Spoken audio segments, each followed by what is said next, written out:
रहीमिया खान में मुल्क भर की तरह पेट्रोल पंप बंद रहे। चंद मकामात पर पेट्रोल की सप्लाई का सिलसिला भी जारी रहा। मज़ीद जानते हैं शेख उस्मान की इस रिपोर्ट में। जी बिल्कुल, रहीमिया खान में मुल्क भर की तरह बेशतर पेट्रोल पंप बंद रहे, लेकिन चंद मुकामात पर पेट्रोल की सप्लाई का सिलसिला जारी रहा। हमेशा की तरह अपनी हुकूमत के खिलाफ माफिया हड़ताल पर उतर आई, जो कि स्कूल कॉलेजेस के बच्चों को शदीद मुश्किलात का सामना करना पड़ा। पंप मालिकान का कहना था दे रहे हैं, इसकी वजह ये है सर कि गरीब आवाम जो गाड़ियों वाले थे, बड़े जिनके सरमायादार हैं, उन्होंने पहले टैंक फुल करवा के ले गए। ये दिहाड़ीदार गरीब लोग हैं जिन्होंने 100-200 का रिक्शे वाले इन्होंने डलवाना, इनके पास पैसे ही नहीं है, तो हम इनको क्यों तंग करें? इनके लिए हम यूनियन वालों से भी लड़के दे रहे हैं। यूनियन वाले अगर चाहते हैं कि पेट्रोल, तो कंपनियों से डिमांड करें, उनसे पेट्रोल ना मंगवाएं। जब कंपनियों से पेट्रोल मंगवा रहे हैं, गरीब आवाम को तंग करना पहले सबसे बड़ी ज्यादती है कि गरीब आवाम को तंग कर रहे हैं। गरीब इन लोगों को क्या फ़ायदा तंग करने का?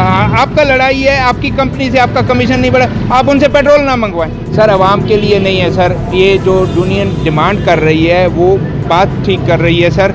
किसी कारोबार में भी 2 रुपए कमीशन नहीं बनता, तनख्वाहें नहीं निकलती, फिर वो चोर बाजारी करते हैं, उसमें पैमाना शार्ट करते हैं। वो उनकी डिमांड, अगर आप उनको जायज़ प्रॉफिट देंगे सर, पेट्रोल 60-70 का था, उस वक्त भी 2 रुपए कुछ पैसे प्रॉफिट था, अभी भी किधर हो गया? इन्वेस्टमेंट बढ़ गई है, पंप करोड़ों के लगते हैं, लेकिन हमें बड़ी कंपनी है 16-16 रुपए प्रॉफिट लेती हैं, लेकिन जो डीलर हैं उनको कुछ भी नहीं मिलता। वो पैगाम देना चाहता हूँ, आप स्ट्राइक करते हैं, करें, हम भी साथ दे देंगे। आपके जितने भी कंपनी है, PSO, शेल, जो भी है, आप उनसे पेट्रोल ना मंगवाएं, आप उनको थ्रेट करें, वो फिर आपका कमीशन बढ़ाएं। इन गरीब लोगों का क्या फ़ायदा जो आप उनको पेट्रोल बंद कर रहे हैं? ये दिहाड़ीदार 200 रुपये जो गाड़ियों वाले हैं, उन्होंने पेट्रोल भरवा लिया है, टैंकियाँ फुल, उनको कोई प्रॉब्लम नहीं। सरमायादार माफिया वो लूट रहा है। पंप मालिकान का कहना था कि गरीब आवाम को पेट्रोल फराहम करना है तो दूसरे रोज ही पेट्रोलियम एसोसिएशन और हुकूमत के दरमियान मुज़ाकरात तय पा गए। ज़राए के मुताबिक डीलर मार्जिन में 99 पैसे फी लीटर इजाफे पर इत्तफाक हो गया।